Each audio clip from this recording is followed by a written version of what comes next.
हमारे YouTube channel में आपका स्वागत है। जैसा कि वर्ग 1, वर्ग 2 और वर्ग 3 के सभी अभ्यर्थियों के कमेंट आ रहे हैं कि क्या जो अब नया नियम आया है, जैसा कि आप सभी ने देखा होगा कि पात्रता परीक्षा होगी और चयन परीक्षा नहीं होगी। देखिए, इस नियम को अभी लागू होने में, क्योंकि ये प्रस्ताव भेजा गया है, तो जैसे ही प्रस्ताव मान्य हो जाएगा तो ये आपकी भर्ती, जन शिक्षा विभाग की भर्ती है, जो चाहे वो वर्ग 1 हो, 2 हो या 3 हो, सभी पर लागू होगा। और इसके बाद काफ़ी बड़े बदलाव आने वाले हैं। अब दूसरी बात, यहाँ पर जो कमेंट आ रहा है अभ्यर्थियों का कि क्या जो पहले पात्रता परीक्षा दे चुके हैं उनको फिर से पात्रता देनी पड़ेगी। तो देखिए, यहाँ पर अभी तो न्यूज़पेपरों में कुछ भी ऐसा लिख कर नहीं आ रहा है, लेकिन देखिए यहाँ पर पात्रता तो आप सभी को फिर से देना पड़ेगी। और इस पात्रता की, देखिए पहले क्या था, जो 2018 में पात्रता होगी उसको 2023 में क्या बोल दिया गया है कि अब इसकी आजीवन वैधता रहेगी और आपको फिर से पात्रता नहीं देना पड़ेगी। अब उसको पात्रता और चयन कर दिया गया था, लेकिन उससे सिलेक्शन नहीं होना था। सिलेक्शन किससे होना था? चयन से। लेकिन अब क्या, जो पात्रता परीक्षा ली जा रही है वो 2018 की तरह ली जा रही है। 18 में भी जो भर्ती निकाली जाती थी, उसके बाद क्या होता था, फिर से भर्ती निकाली जाएगी। 3 साल बाद आपको एग्ज़ाम देना पड़ता था, फिर 3 साल के बाद देना पड़ेगा अगर किसी का सिलेक्शन नहीं होता है तो। लेकिन यहाँ पर जो अभी पात्रता होगी उसकी वैलिडिटी, यानी कि उसकी वैधता आजीवन रहेगी। 23 में यही बोला गया था कि अब आपको 23 के बाद पात्रता नहीं देनी पड़ेगी, उसकी जो वैधता रहेगी वो आजीवन रहेगी। यहाँ पर देखिए, वीडियो लंबी हो सकती है, लेकिन सभी अभ्यर्थी समझने की कोशिश कीजिएगा और उसी तरह से अपनी पढ़ाई कीजिएगा। देखिए, यहाँ पर बोला गया था जैसे कि 23 की, जिन्होंने भी 23 में पात्रता दी और 18 वालों को भी उन्होंने पात्रता माना कि अब आपको दोबारा से नहीं देना पड़ेगी। फ़र्क क्या था, वो पात्रता के बाद आपको चयन देना थी, चयन से सिलेक्शन होता। लेकिन इस बार जो आपकी पात्रता होगी, पात्रता से ही सिलेक्शन होगा, जैसे 18 में हुआ करता था। तो देखिए, पात्रता, अब कुछ अभ्यर्थियों के जैसे कमेंट हैं कि क्या फिर पात्रता हमें फिर से देना पड़ेगी। तो देखिए, जब तक नोटिफिकेशन नहीं आता तब तक तो वैसे कुछ बताना मुमकिन नहीं है, लेकिन फिर भी हम आपको एक सच्चाई बताते हैं। भले आपसे कोई भी कहे कि आप पात्रता परीक्षा मत दीजिए, वैलिड है, चाहे हम भी आकर वीडियो बनाएं कि वैलिड है, लेकिन आप सभी पात्रता जरूर दीजिएगा, क्योंकि विभाग का कुछ भी पता नहीं रहता है, कब नया नियम और कब पुराना नियम, और आप भर्ती प्रक्रिया से बाहर हो गए। तो देखिए, यहाँ पर अगर सिलेक्शन होता है पात्रता से, तो जैसा कि आने वाले समय में, तो आप सभी को पात्रता देना ही पड़ेगी। इसका कारण भी हम आपको बताते हैं। जैसे कि देखिए, पहले क्या होता था, पात्रता अगर 18 वाली मान्य होगी तो उसमें माइनस मार्किंग नहीं थी, और अब जो होगी पात्रता उसमें माइनस मार्किंग होगी। तो कहीं ना कहीं अभ्यर्थियों के नंबरों में बहुत अधिक अंतर आएगा। तो जिससे क्या, विभाग पूरी जितनी आपने पहले पात्रता दी उसको शून्य ही करेगा। यानी जो अभी तक आपने जितना भी किया वो सब शून्य हो जाएगा। यानी चाहे जो अभी इस साल बीएड करके फुर्सत हो, या फिर जिन्होंने पहले से बीएड कर रखा था, सभी को पहले पात्रता देनी होगी। पात्रता के बाद आपका एक स्कोर कार्ड बनेगा, स्कोर कार्ड के बाद ही आपका सिलेक्शन होगा। देखिए, यहाँ पर जैसे कि अभ्यर्थियों के कमेंट है कि 18 का स्कोर कार्ड चलेगा या नहीं। तो देखिए, पहले नोटिफिकेशन को आने दीजिए, उसके बाद ही पता लगेगा। लेकिन हम ये 100% बोल रहे हैं कि 18 वाले जितने भी अभ्यर्थी थे, चाहे वो वर्ग 1 हों, 2 हों, सभी को ही पात्रता देनी पड़ेगी अगर माइनस मार्किंग होती है। क्योंकि उस समय माइनस मार्किंग नहीं थी, तो आपके नंबरों में काफ़ी अंतर देखने को मिलेगा। इसलिए ये नहीं हो सकता, सभी अभ्यर्थियों को पात्रता देनी पड़ेगी। और जब से आप पात्रता देंगे तभी से आपकी पात्रता की जो वैधता है उसको काउंट किया जाएगा, और उसी के आधार पर ही स्कोर कार्ड बनाया जाएगा।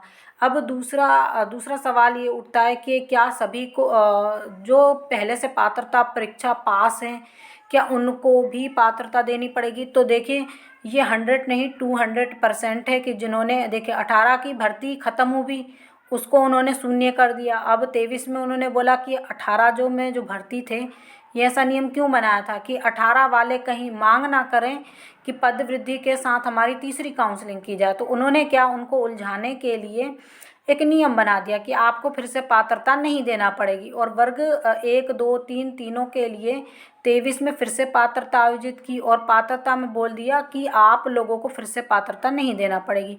फिर एक एग्ज़ाम रखा चयन, और उसके आधार पर आपका सिलेक्शन होगा। लेकिन अभी क्या है, जो आपकी मान लीजिए जितनी भी पुरानी पात्रता है उनमें माइनस मार्किंग नहीं थी, तो अगर मान लीजिए जिन्होंने पहले दी उनके तो काफ़ी अच्छे अंक होंगे। अगर 100 और 150 की पात्रता भी मानी जाए, वैसे तो सभी की 150 की थी, चाहे 18 की देख लीजिए तो भी 150 की थी, और 23 की देख लीजिए तो भी 150 की थी। तो अगर देखी जाए तो फिर इस बार जो पात्रता होगी उसमें माइनस मार्किंग होगी।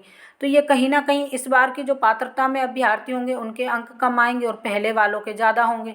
तो ये एक डिफरेंट रहेगा। तो देखिए यहाँ पर ये अभ्यर्थी स्वीकार नहीं करेंगे और यहाँ पर बदलाव होगा और सभी को ही पात्रता देनी पड़ेगी।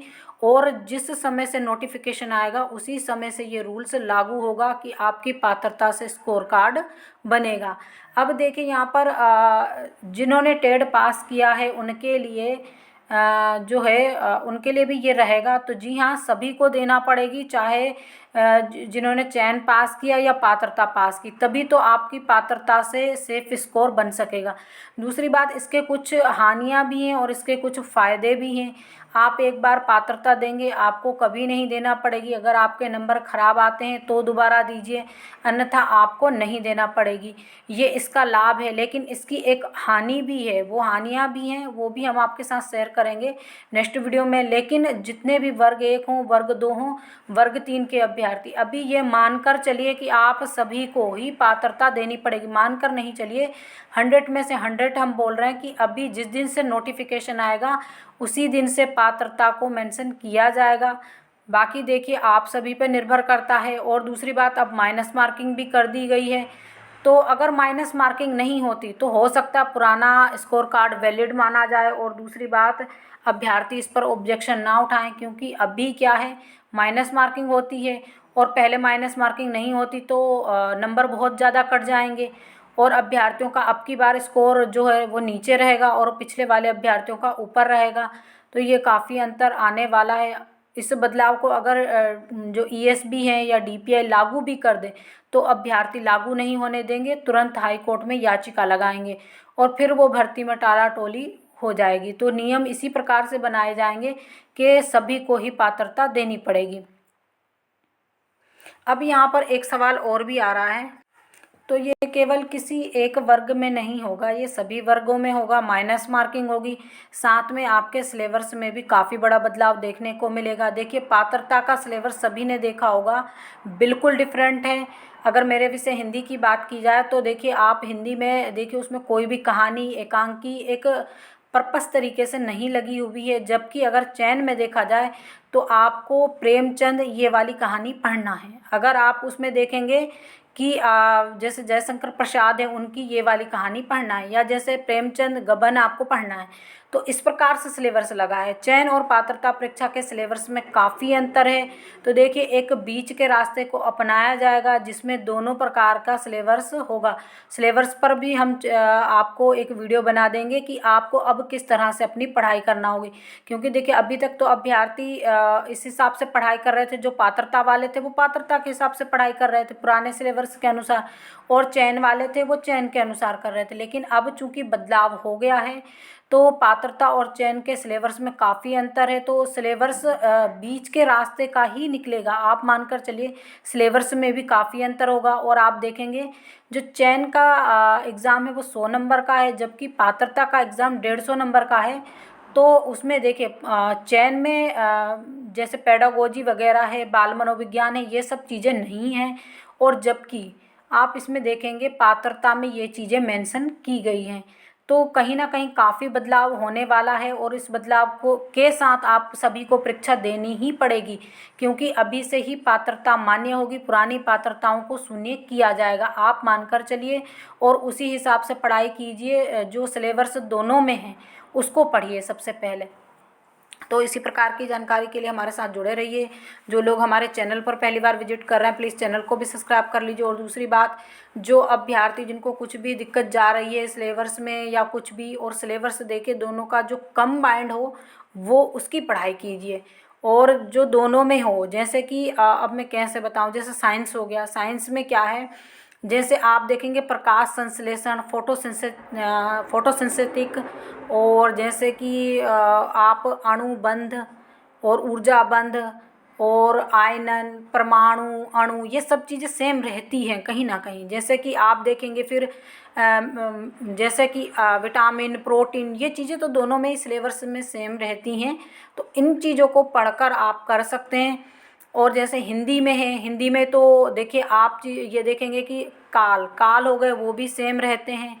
जैसे हिस्ट्री में देखें तो हिस्ट्री अगर मान लीजिए उठाकर चाहे पात्रता की ली जाए या फिर चयन की ली जाए, तो लोधी इब्राहिम जो जिन्होंने दिल्ली पर शासन किया, वो शासन तो बदल नहीं सकता, उसको आप कंटिन्यू कीजिए। जैसे जैन धर्म हो गया, बौद्ध धर्म हो गया, उसके बाद सम्राट अशोक हो गया, ये कुछ फेमस चीज़ें हैं। जैसे चंद्रगुप्त मौर्य हो गया, समुद्रगुप्त हो गया। और जो मध्य प्रदेश से रिलेटेड चीज़ें हैं वो पढ़िए, क्योंकि इससे क्या होगा, उनको कभी भी हटाया नहीं जा सकता, किसी भी प्रकार से नहीं हटाया जा सकता। तो इस प्रकार अगर आप पढ़ेंगे, जैसे भूगोल में हो गया, तो भूगोल में मध्य प्रदेश भूगोल, इंडिया भूगोल और वर्ल्ड भूगोल आप मिलाकर पढ़िए।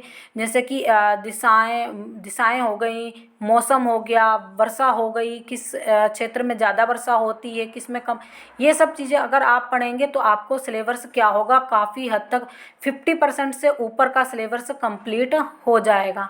तो हमारे चैनल पर पहली बार विजिट करने वाले सभी अभ्यर्थियों से निवेदन है कि हमारे चैनल को सब्सक्राइब कर लीजिए आने वाली जानकारी के लिए। बाकी अगर आपको किसी भी प्रकार की दिक्कत हो रही हो तो आप कमेंट के माध्यम से पूछ सकते हैं, हम रिप्लाई कर देंगे।